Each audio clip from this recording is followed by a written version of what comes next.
प्राचीन भारत की कहानी उसके शिलालेखों, पांडुलिपियों और कलाकृतियों में जीवित है। ये स्रोत अतीत के सामाजिक, सांस्कृतिक और राजनीतिक जीवन को उजागर करते हैं।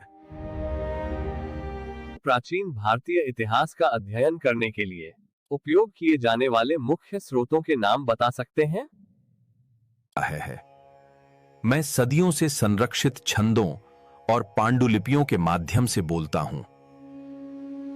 साहित्यिक स्रोत प्राचीन भारत की मान्यताओं, परंपराओं और ज्ञान प्रणालियों को उजागर करते हैं। क्या आप प्राचीन भारतीय इतिहास में साहित्यिक स्रोतों के महत्व को समझा सकते हैं? मैं उन लोगों की आवाजें लेकर आया हूं जिन्होंने भारत को विदेशी आंखों से देखा। उनके अभिलेखों से प्राचीन भारत की संस्कृति, राजनीति और दैनिक जीवन का पता चलता है। क्या आप प्राचीन भारत का वर्णन करने वाले कुछ विदेशी यात्रियों के नाम बता सकते हैं? मैं समय के माध्यम से चमकता हूं, साम्राज्यों और उनकी महिमा के निशान लिए हुए। ये सिक्के प्राचीन भारत के व्यापार, अर्थव्यवस्था, धर्म और राजनीतिक शक्ति को दर्शाते हैं। क्या आप प्राचीन भारतीय इतिहास में सिक्कों के महत्व को समझा सकते हैं? मैं पत्थरों में खुदी हुई आवाज हूं, सदियों से गूंज रही हूं। ये शिलालेख प्राचीन भारत के राजनीतिक आदेशों, धार्मिक संदेशों और सामाजिक जीवन को उजागर करते हैं। क्या आप प्राचीन भारतीय इतिहास में शिलालेखों के महत्व को समझा सकते हैं? इतिहास लिखे जाने से पहले मैं चुपचाप पत्थरों में मौजूद था।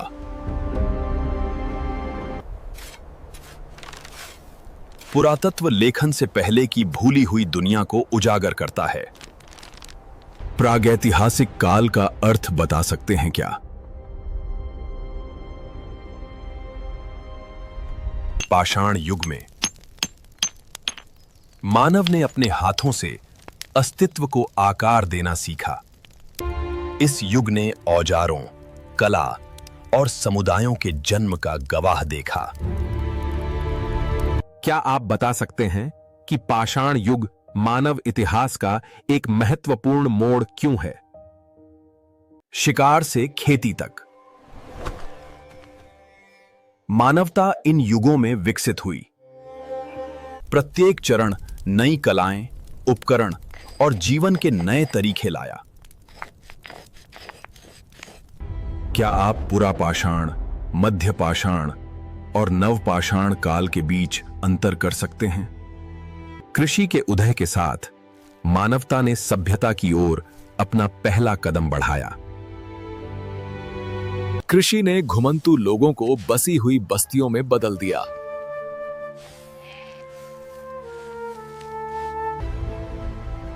क्या आप समझा सकते हैं कि कृषि ने प्रागैतिहासिक काल में मानव जीवन को कैसे बदला? भारत की भूमि भीमबेटका और अन्य जैसे मूक गवाहों को अपने अंदर समेटे हुए हैं। भारत की भूमि भीमबेटका और अन्य जैसे मूक गवाहों को समेटे हुए हैं। ये स्थल भारतीय उपमहाद्वीप में शुरुआती मनुष्यों की जीवन शैली को दर्शाते हैं। भारत के कुछ महत्वपूर्ण प्रागैतिहासिक स्थलों के नाम बता सकते हैं? यह सिर्फ एक शहर नहीं था, यह अपने समय से कहीं आगे की सभ्यता थी। रेत के टीलों ने इस सभ्यता को हजारों सालों तक छिपाए रखा। क्या आप बता सकते हैं कि सिंधु घाटी सभ्यता की खोज कब और कहां हुई थी? सदियों पहले आधुनिक शहरों से। उन्होंने पूर्णता के साथ नियोजित शहर बनाए नहीं है। उनकी जल निकासी व्यवस्था कई आधुनिक शहरों से अधिक उन्नत थी। क्या आप समझा सकते हैं कि सिंधु घाटी की शहरी योजना इतनी अनूठी क्यों थी? उनके बाजार, व्यापार और शिल्प के जीवंत केंद्र थे। उनकी धार्मिक प्रथाएं शुद्धता, प्रकृति और उर्वरता के प्रतीकों के इर्द गिर्द घूमती थीं। क्या आप सिंधु लोगों के सामाजिक और धार्मिक जीवन का वर्णन कर सकते हैं? तीना है, वे समुद्री और स्थलीय मार्गों से दूर देशों के साथ व्यापार करते थे। सिंधु लिपि इतिहास की सबसे बड़ी अनसुलझी पहेलियों में से एक है। क्या आप सिंधु घाटी सभ्यता के व्यापार और लिपि के बारे में बता सकते हैं? प्राकृतिक शक्तियों ने शायद इस शांत साम्राज्य को चकनाचूर कर दिया होगा। दुनिया की महानतम सभ्यताओं में से एक बिना किसी स्पष्ट निशान के गायब हो गई। क्या आप सिंधु घाटी सभ्यता के पतन के पीछे के कारणों की व्याख्या कर सकते हैं? यह एक नए युग का सवेरा था, वेदों का युग। आर्यों ने एक ऐसी सभ्यता की नींव रखी जिसने सहस्राब्दियों तक भारतीय संस्कृति को आकार दिया। क्या आप बता सकते हैं कि वैदिक सभ्यता कब और कैसे शुरू हुई? जीवन सरल था, भजनों, नदियों और मवेशियों द्वारा निर्देशित। ऋग्वेद वनों में गूंजता था, आस्था और पहचान को आकार देता था। क्या आप ऋग्वैदिक काल की मुख्य विशेषताओं की व्याख्या कर सकते हैं? अर्थव्यवस्था मवेशियों, कृषि और साधारण व्यापार पर आधारित थी। धर्म, प्रकृति, अग्नि और वेदों के भजनों के इर्द गिर्द घूमता था। वैदिक काल के सामाजिक और धार्मिक जीवन का आप कैसे वर्णन करेंगे? परवर्ती वैदिक काल में राज्यों और लौह प्रौद्योगिकी का उदय हुआ। धार्मिक प्रथाएं अधिक जटिल हो गईं, साथ ही पुरोहितों का प्रभुत्व भी बढ़ गया। क्या आप उत्तर वैदिक काल के प्रमुख विकासों की व्याख्या कर सकते हैं? वेद भारतीय सभ्यता की शाश्वत नींव बन गए। उनकी शिक्षाओं ने कला, दर्शन, भाषा और समाज को आकार दिया। क्या आप वैदिक सभ्यता की विरासत की व्याख्या कर सकते हैं? यह वो युग था जब पूरे भूभाग पर राज्य उठे और सत्ता का हस्तांतरण हुआ। जनजातियों से शक्तिशाली राज्यों तक एक नया राजनीतिक युग शुरू हुआ। क्या आप बता सकते हैं कि महाजनपद काल कब शुरू हुआ था? 16 महान राज्य उठे, प्रत्येक अपनी शक्ति और महत्वाकांक्षा के साथ। ये महाजनपद प्राचीन भारत का राजनीतिक हृदय थे। क्या आप 16 महाजनपदों में से कुछ के नाम बता सकते हैं? कुछ महाजनपद परिषदों द्वारा शासित थे, राजाओं द्वारा नहीं, जबकि अन्य शक्तिशाली सम्राटों के अधीन फले फूले।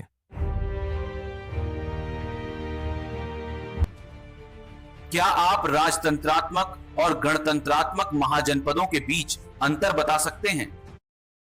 कृषि का विस्तार नए औजारों और तकनीकों से हुआ। व्यापार ने शहरों, गांवों और दूर देशों को जोड़ा। कहते हैं, क्या आप महाजनपद काल के आर्थिक जीवन की व्याख्या कर सकते हैं? मगध एक विशाल काय की तरह उभरा, राजनीतिक और सैन्य दृष्टि से सर्वोच्च। रणनीतिक कूटनीति और मजबूत शासकों ने मगध को प्रभावशाली बनाया। क्या आप बता सकते हैं कि मगध सबसे शक्तिशाली महाजनपद क्यों बन गया? 6वीं शताब्दी ईसा पूर्व में एक आध्यात्मिक क्रांति शुरू होने वाली थी। जैन धर्म अहिंसा, सत्य और आत्म अनुशासन के मार्ग के रूप में उभरा। क्या आप बता सकते हैं कि जैन धर्म भारत में कब उभरा? जैन धर्म 24 प्रबुद्ध प्राणियों वैश्विक तीर्थंकरों का सम्मान करता है। प्रथम तीर्थंकर थे ऋषभदेव योफॉन, आध्यात्मिक अनुशासन के अग्रदूत। क्या आप जैन धर्म के अंतिम तीर्थंकर का नाम बता सकते हैं? महावीर का जन्म राजघराने में हुआ था, फिर भी उन्होंने सत्ता से परे सत्य की तलाश की। उन्होंने परम मुक्ति की तलाश में सब कुछ त्याग दिया। क्या आप बता सकते हैं कि महावीर को ज्ञान कहां प्राप्त हुआ था? जैन धर्म 5 शाश्वत सिद्धांतों पर आधारित है। अहिंसा और सत्य एक सच्चे अनुयायी के हर कार्य का मार्गदर्शन करते थे। क्या आप जैन धर्म के 5 मुख्य सिद्धांतों को सूचीबद्ध कर सकते हैं? जैन धर्म पूरे भारत में शांतिपूर्ण शिक्षाओं और व्यापार मार्गों के माध्यम से फैला। राजाओं और समुदायों ने इसके विकास का समर्थन किया, मंदिरों का निर्माण किया और ग्रंथों को संरक्षित किया। जैन धर्म ने भारतीय समाज को प्रभावित किया। 6वीं शताब्दी ईसा पूर्व में ज्ञान और करुणा का एक नया मार्ग उभरने वाला था। बौद्ध धर्म एक आध्यात्मिक आंदोलन के रूप में उभरा, जिसने समाज को बदल दिया। क्या आप बता सकते हैं कि भारत में बौद्ध धर्म की उत्पत्ति कब हुई थी? एक ऐसे राजकुमार का जन्म हुआ जो लाखों लोगों की नियति बदल देगा। उन्होंने परम सत्य की तलाश में अपना शाही जीवन छोड़ दिया।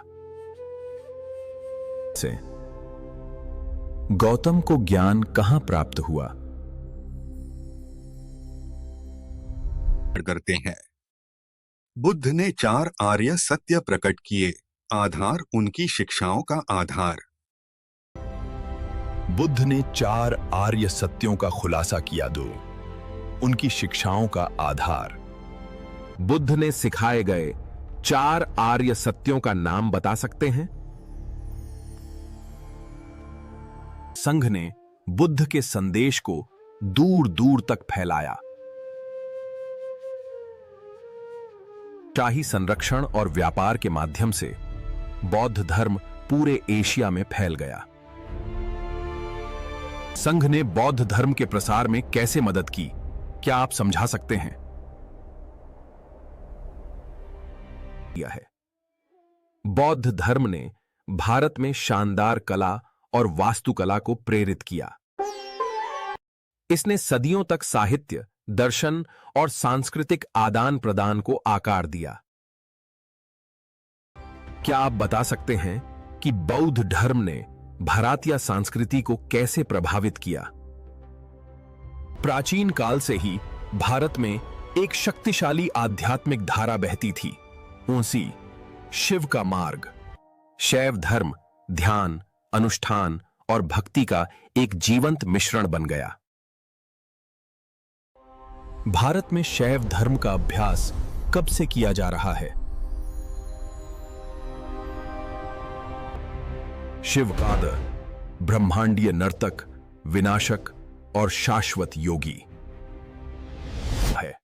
उनका रूप स्थिरता और शक्ति को एकजुट करता है, शांत योगी और ब्रह्मांडीय शक्ति को। शिव के रूप का प्रतीकात्मक अर्थ बताएं।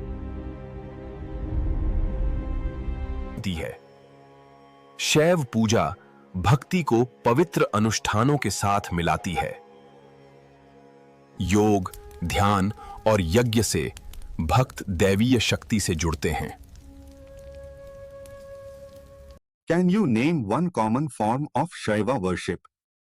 क्या आप शैव पूजा का एक सामान्य रूप बता सकते हैं? समय के साथ शैव संप्रदाय की अपनी विचारधाराएं विकसित हुईं। कश्मीर शैव दर्शन ने चेतना के बारे में गहरे आध्यात्मिक सत्य खोजे। क्या आप किसी एक शैव संप्रदाय का नाम बता सकते हैं? शैव धर्म ने भव्य मंदिरों और कालातीत कला को प्रेरित किया। इसका प्रभाव संस्कृति और व्यापार के माध्यम से भारत से परे फैल गया। क्या आप बता सकते हैं कि शैव धर्म ने भारतीय संस्कृति को कैसे प्रभावित किया? इन पवित्र जल से विष्णु के प्रति हमारी भक्ति एक कभी न खत्म होने वाली नदी की तरह बहने लगी। इन पवित्र स्थलों में हमने अपनी आस्था को पत्थर में गढ़ा और मंत्रों में दोहराया। मैं, राजा, अपना मुकुट विष्णु के चरणों में रखता हूं, क्योंकि उनकी सुरक्षा ही मेरी शक्ति है। ज्ञान के माध्यम से हमने भक्ति को एक जीवंत दर्शन में ढाला। इन पवित्र स्थलों में हमने अपनी आस्था को पत्थर में गढ़ा और मंत्रों में दोहराया। हर एक स्ट्रोक के साथ हमने लोगों के रक्षक की कहानियां सुनाई। हमने विष्णु का नाम गांवों गांवों तक पहुंचाया, गानों को आस्था के पुलों में बदला। इन पत्थरों पर हमने भक्ति को उकेरा ताकि यह साम्राज्यों से भी आगे जीवित रह सके। यहां खुले आसमान के नीचे हजारों ने विष्णु के मार्ग को गले लगाया कि राजाओं ने अपनी भूमि भेंट की और मंदिर हमारे समाज का हृदय बन गए। रात की खामोशी में भक्ति सितारों से भी ज्यादा चमक उठी। विश्वास सेनाओं से भी कहीं अधिक दूर तक यात्रा करता था। संवाद में हमने अपनी जड़ों को मजबूत किया और विविधता को अपनाया। साम्राज्य गिरे, राजा बदले, लेकिन विष्णु का नाम समय के साथ गूंजता रहा। मुझे बताओ, उस विश्वास से अधिक स्थायी क्या है जो हर दिल से होकर बहता है? इस शांत रेगिस्तान में एक ऐसा संदेश उतरा जिसने दुनिया को हमेशा के लिए बदल दिया। यहां एकांत में दिव्य वचनों ने एक व्यक्ति के हृदय में गूंज उठी। मक्का की गलियों में एक नई आशा जगाई। रात के आवरण में हमारी आवाजें भक्ति में एक साथ उठीं। हम अपने घरों को केवल विश्वास के साथी के साथ छोड़ गए। मदीना एक नए समुदाय का दिल बन गया। ब्रह्मोड़ान, विश्वास और न्याय में एकजुट।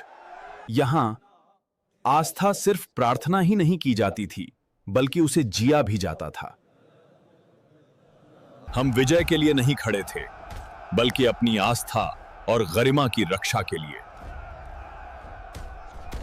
रेगिस्तान की हवाओं से संदेश जमीनों और दिलों तक पहुंचा।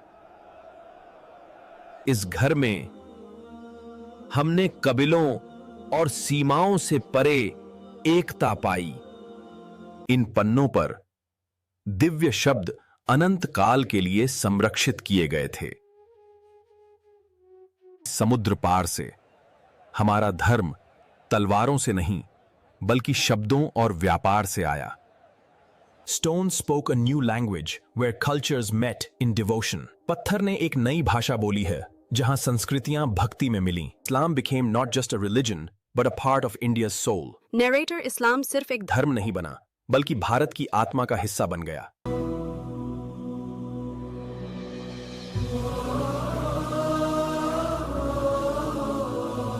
इस विनम्र स्थान पर एक बच्चा पैदा हुआ जिसने इतिहास का रुख बदल दिया। मैं यीशु हूं, महल में नहीं बल्कि लोगों के बीच जन्मा। बालकपन में भी ज्ञान उनके हृदय से नदी की तरह बहता था।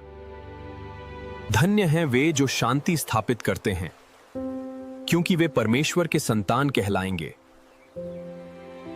विश्वास से असंभव भी उसके स्पर्श के आगे झुक गया।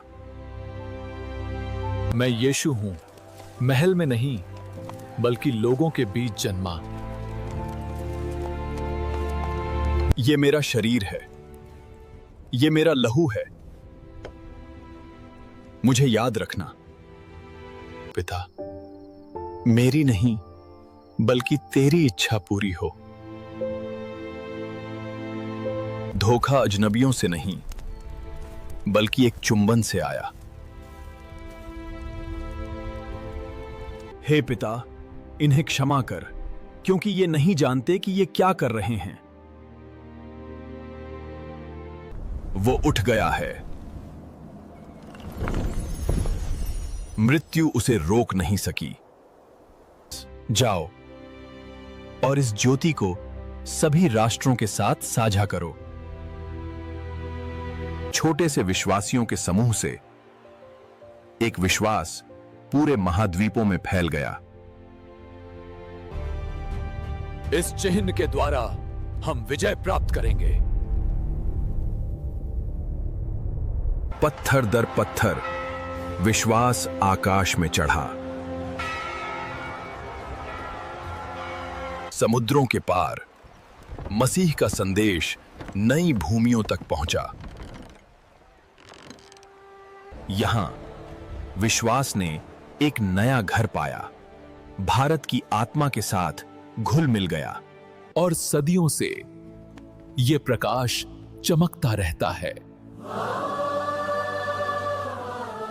इस अग्नि और रेत की भूमि में एक आवाज उठी थी, बदार, सत्य की आवाज। मैं जरथुस्त्र हूं, चरवाहों के बीच जन्मा, फिर भी राजाओं से बात करने के लिए डेस्टिन्ड।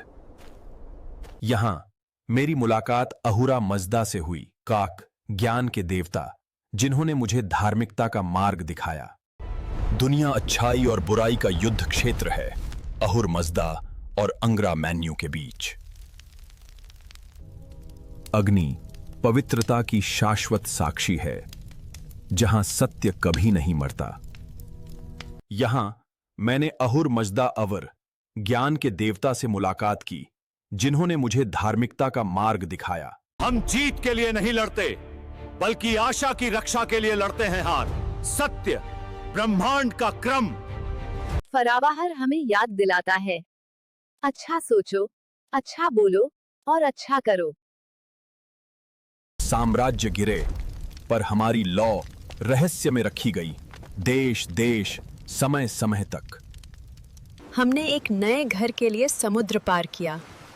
भारत, स्वागत की भूमि। हमने वादा किया था, दूध में चीनी की तरह घुल जाएंगे और अपनी मिठास कभी नहीं खोएंगे।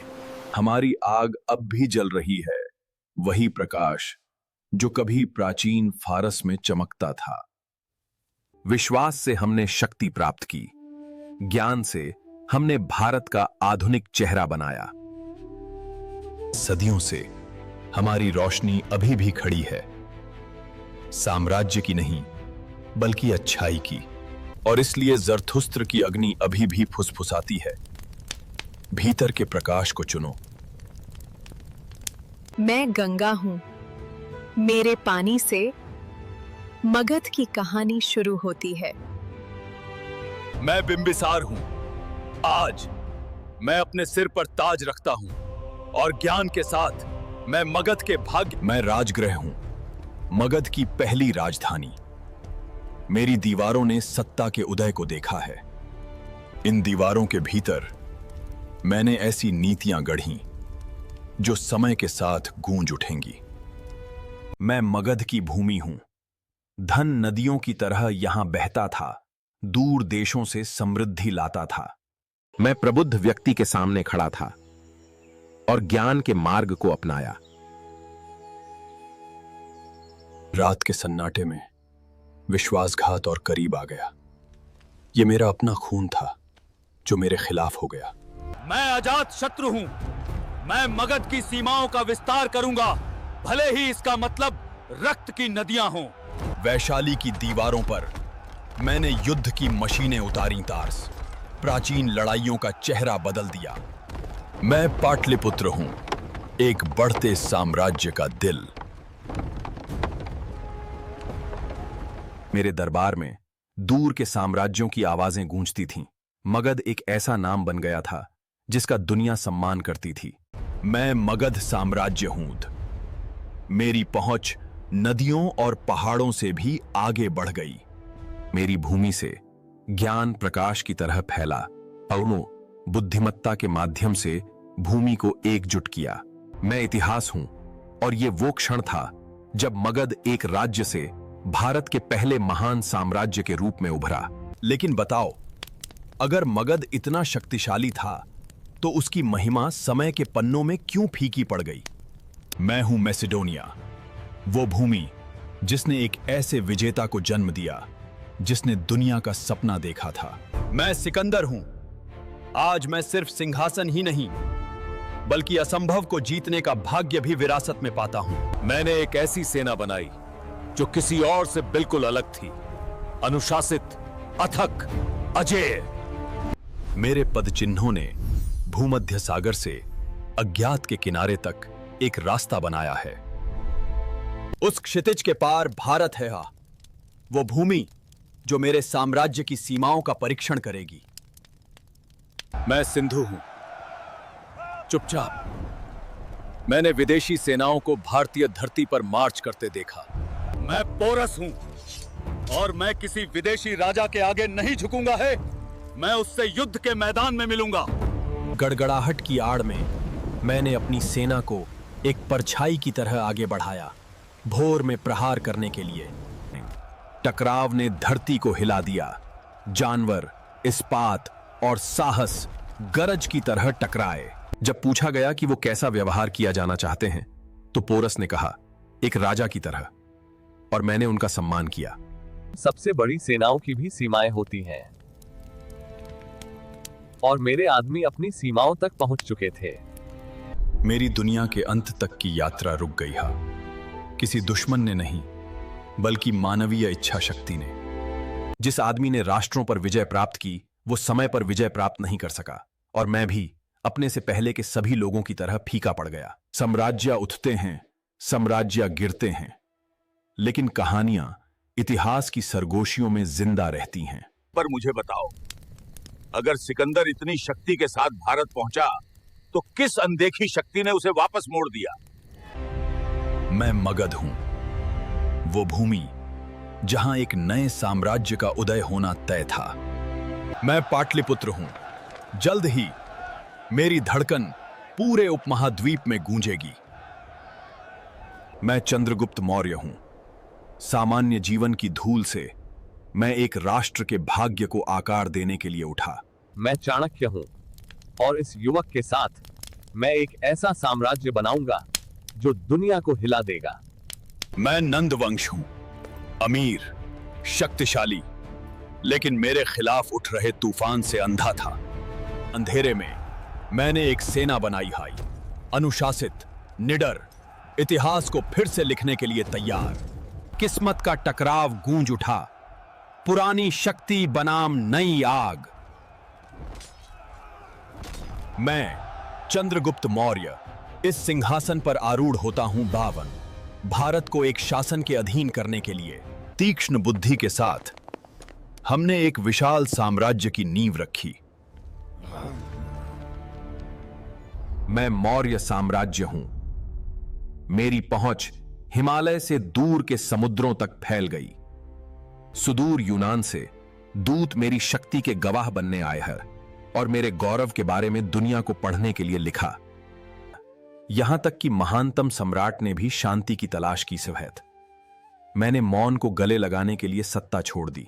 मैं बिंदुसार हूं और मैंने मौर्य अग्नि को आगे बढ़ाया, साम्राज्य की शक्ति का विस्तार किया। मैं इतिहास हूं और ये वो युग था जब मौर्य भारत की निर्विवाद शक्ति के रूप में खड़े थे। लेकिन मुझे बताओ, वो क्या रहस्य था जिसने मौर्यों को इतनी तेजी से उठने दिया जा, और कौन सी छिपी दरारें उनके पतन का कारण बनी?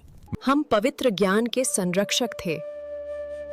नदियों से हमारी शक्ति बढ़ने लगी। पवित्र अनुष्ठानों और अनुशासन के माध्यम से हमने ऐसे मंदिर बनाए जो सदियों तक खड़े रहेंगे। राजाओं ने शासन किया, लेकिन हमने अपने ज्ञान से उनका मार्ग प्रशस्त किया।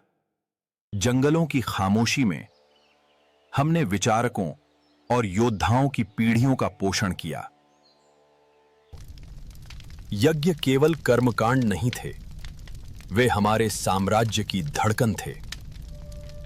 हमारे प्रभाव नदियों की तरह बहते थे, भारत के हर कोने तक पहुंचते थे। ज्ञान के माध्यम से हमने ऐसे शासकों को गढ़ा जिन्होंने इतिहास को आकार दिया। हमने अपनी फिलॉसफी को तलवारों से भी तेज शब्दों से डिफेंड किया। विश्वास ने लोगों को एकजुट किया और विश्वास के माध्यम से हमारी शक्ति फली फूली। इन पत्तों पर हमने एक युग की आत्मा लिखी। अनिश्चितता के समय में राजा मार्गदर्शन के लिए हमारी ओर मुड़ते थे। मंदिर आस्था और धन दोनों के केंद्र बन गए। सितारों के नीचे हमने परमात्मा से फुसफुसाहट की है, लेकिन समय सब कुछ बदल देता है। पवित्र शक्ति का वैभव भी फीका पड़ जाता है। मुझे बताओ, क्या ज्ञान हमेशा के लिए शक्ति धारण कर सकता है? हम इन दर्रों से आए, प्राचीन चमत्कारों की भूमि में अजनबी। इस्पात का दांत से मिलन हुआ, अनुशासन का वीरता से, और एक नया अध्याय शुरू हुआ। मैं डेमेट्रियस हूं। आज मैं केवल भूमि ही नहीं, बल्कि मुझसे भी पुरानी सभ्यता के दिलों पर भी दावा करता हूं। यहां भाषाएं मिली, संस्कृतियां घुलीं और व्यापार फला फूला। है विचारों ने सेनाओं से पहले सीमाएं पार की। इन सिक्कों पर दो दुनियाएं मिलीं, चांदी और सोने में। पत्थरों ने दो भाषाएं बोलीं, पर साथ मिलकर उन्होंने कुछ कालातीत बनाया। मैं मिनेंडर हूं, एक यवन राजा जिसने ज्ञान युद्ध में नहीं बल्कि विचार में पाया। उस संवाद में तलवारें शांत हो गईं और मन खुल गए। गांधार से मथुरा तक हमारी उपस्थिति ने सदियों तक भूमि को आकार दिया। हम विजेता के रूप में आए, लेकिन भूमि का हिस्सा बनकर रह गए। साम्राज्य उठते हैं और साम्राज्यों की परीक्षा होती है। शक्ति जोड़ती है और शक्ति बांटती है।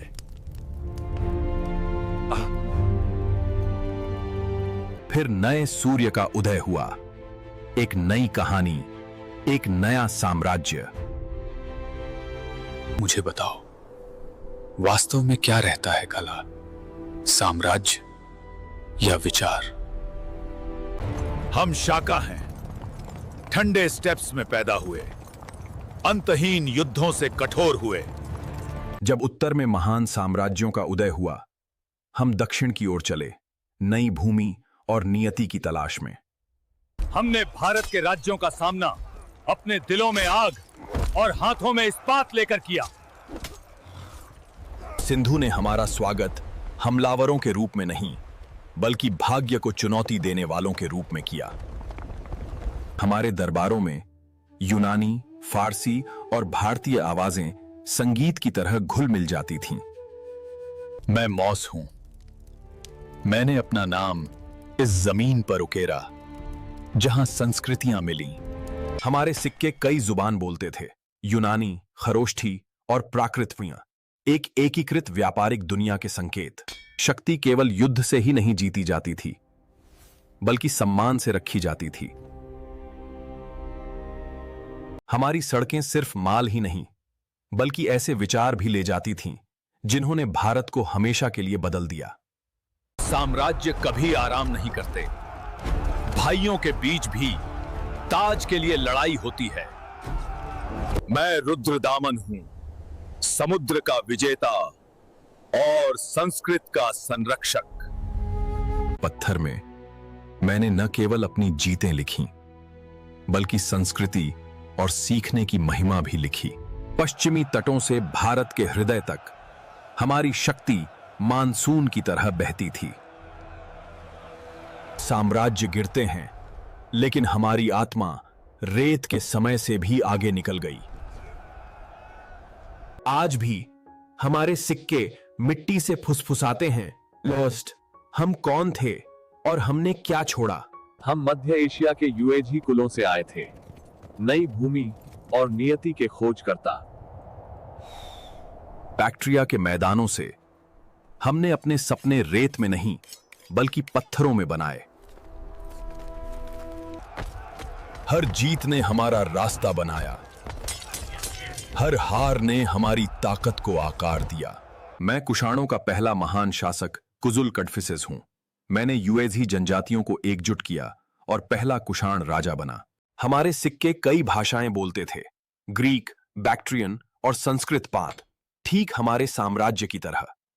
कुषाणों के अधीन मथुरा व्यापार और कला का एक धड़कता दिल बन गई।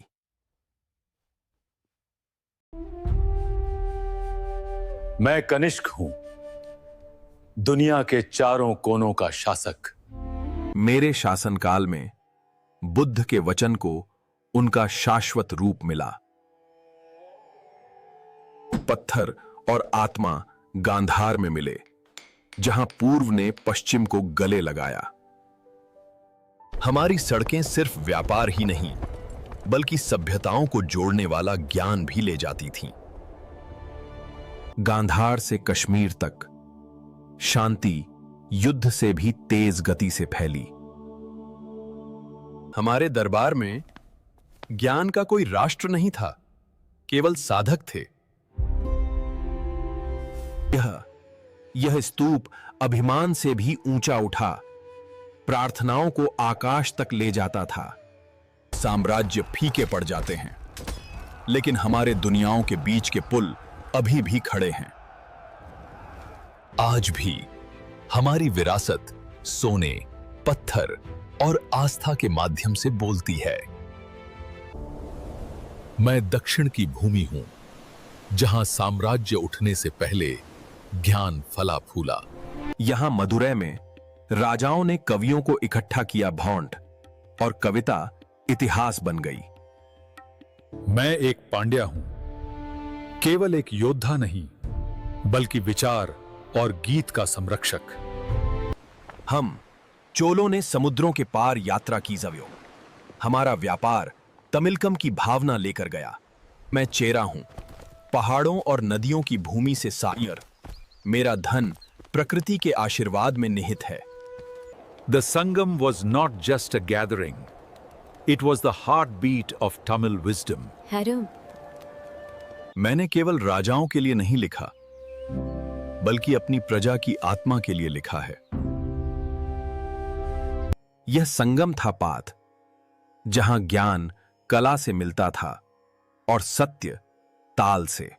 युद्ध में भी हम अपने दिल में कविता रखते थे, विजय से ऊपर सम्मान।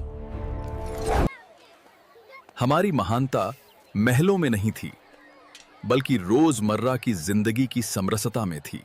शब्द अमर हो गए और कवि अमर हो गए।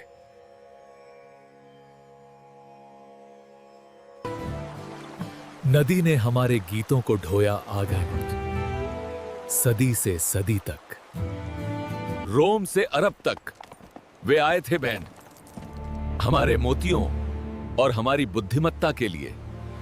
हमारी महानता महलों में नहीं थी, बल्कि दैनिक जीवन के सामंजस्य में थी।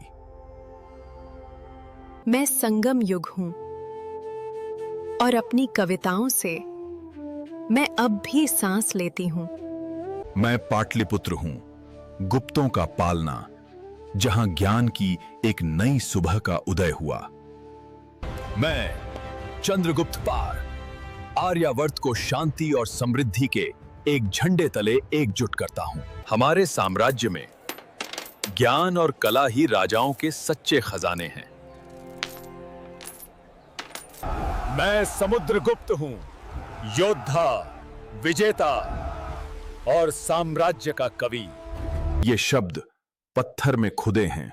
मौन, मेरे कर्म अनंत काल तक गूंजते रहेंगे। हम केवल पत्थरों के मंदिर ही नहीं बनाते गाहे, बल्कि विचार और सुंदरता के मंदिर भी बनाते हैं। मैं आर्यभट्ट हूं। मैंने आकाश को संख्याओं में बदल दिया और सितारों को गति दी। नालंदा और उज्जैन में हमारे मन ने ब्रह्मांड पर सवाल उठाना सीखा। मैं कालिदास हूं, मेरे शब्द वो रचते हैं जिस पर देवता भी ईर्ष्या करते हैं। हमने न केवल सामान पार्टमेंट, बल्कि विचार, भूमि और दिमागों में भी आदान प्रदान किए। मेरे शासन में कला और विज्ञान साथ साथ चलते थे। ये भारत का स्वर्ण युग है। जंग को मात देने वाले इस स्तंभ को देखो, कौड़ी, कौशल और समय की हार का प्रतीक। भारत के तटों से हमारी संस्कृति दूर के द्वीपों तक पहुंची बेजा, धर्म के प्रकाश को ले जाते हुए। जब तलवारें सोती थीं, ज्ञान जागता रहता था। ली सुख्तंट हमारी सभ्यता की रक्षा करता था। मैं गुप्त युग हूं। भारत के इतिहास का सुनहरा दिल नंत अभी भी समय के साथ धड़क रहा है। मैं हूं वकाटकों की धरती, जहां कला और साम्राज्य एक साथ सद्भाव में उभरे। मैं प्रवर सेना हूं, वो अग्नि जिसने दक्कन में एकता का सूत्रपात किया। मेरे शासन के तहत धर्म और ज्ञान साथ साथ चलते थे। ये गुफाएं हमारी खामोश कहानीकार, पत्थर में गढ़ी और भक्ति में रंगी। तूलिका और रंगों से हमने धर्म की आत्मा को चित्रित किया। हमारे विवाह में उत्तर दक्षिण से मिला आत। गुप्त ज्ञान ने दक्खन की शक्ति को अपनाया। मैंने एक परछाई के रूप में नहीं, बल्कि दोनों राजवंशों की आवाज के रूप में शासन किया। हमारी लड़ाइयां जमीन के लिए नहीं था, विरासत के लिए थीं। हमने खामोशी से निर्माण किया, लेकिन हमारी कला राजाओं से भी ऊंचा बोलती थी। हमारे न्यायालयों में लिखने की ध्वनि उतनी ही पवित्र थी जितनी प्रार्थना की ध्वनि। हमारा साम्राज्य एक सेतु था, धाक, उत्तर और दक्षिण, आस्था और भाग्य के बीच। हमने तलवारें नहीं, कहानियां उठाई, राज्यों में करुणा फैलाई। हर रेखा, हर रंग, मांग शाश्वतता के लिए फुसफुसाती एक प्रार्थना थी। साम्राज्य फीके पड़ जाते हैं, लेकिन कला याद रखती है। मैं वकाटक वंश हूं, राजाओं द्वारा भुलाया गया, दीवारों द्वारा याद किया गया। मैं थानेसर हूं, आधार, वर्धना राजवंश का पालना, जहां वीरता और सद्गुण मिले। मैं प्रभाकर वर्धन था, वो शेर जो आक्रमणकारियों के विरुद्ध गरजा था। मेरी तलवार ने भारत के सम्मान की रक्षा की, विजय के लिए नहीं बल्कि शांति के लिए। हम भाई थे, कर्तव्य से बंधे, नियति से विभाजित। In his ashes, I found my destiny to unite what grief had broken. मैं हानि से उठा, करुणा से शासन करने के लिए, डर से नहीं। मेरे शासनकाल में धर्म और कला एक हो गए। ज्ञान हमारा साम्राज्य था, सुलझी उसकी सीमाएं मनुष्यों के मन थीं। शब्दों से मैंने राजाओं को अमर बनाया जायांत और चुप्पी को अर्थपूर्ण। कन्नौज में दुनिया भारत से मिली, युद्ध में नहीं बल्कि ज्ञान में। मैंने उनकी दयालुता को सागरों के पार पहुंचाया ताकि दुनिया उनकी रोशनी जान सके। एक सच्चे राजा के लिए दान केवल एक हाव भाव नहीं था, यह एक कर्तव्य था। हार में भी मैं अपराजेय खड़ा था राजा, क्योंकि मैंने दिलों पर राज किया, जमीनों पर नहीं। अंत में हर राजा शांति को लौटता है। साम्राज्य ढह जाते हैं लेकिन कहानियां रहती हैं। मैं संगम युग हूं, जब दक्षिण भारत ने पहली बार कविता और वीरता में अपनी आवाज पाई। मैं विजयालय चोल हूं, जिसने 9वीं शताब्दी में चोल सिंहासन को पुनर्जीवित किया। हम राजा राजा और राजेंद्र थे। हमारा साम्राज्य समुद्रों के पार तक फैला था। मैं तंजावुर हूं चोलों का हृदय, जहां पत्थर राजाओं की महिमा गाते थे। हम चोलों ने लहरों पर राज किया, हमारे झंडे श्री विजय साम्राज्य तक पहुंचे। मैं राजराजा चोल ने इस मंदिर को आकाश छूने के लिए बनाया, विश्वास और शक्ति का एक स्मारक। मैं मदुरै हूं, पंड्या राजाओं की शाश्वत राजधानी। हम पांड्य शासक थे, तारम, तमिल गौरव और समुद्री व्यापार के संरक्षक। मैं हूं वंजी, चेरों की राजधानी, जहां केरल की विरासत का जन्म हुआ था। हमारा प्रतीक जोहा, धनुष और हरा झंडा झंडा शांति में निहित शक्ति का प्रतीक था।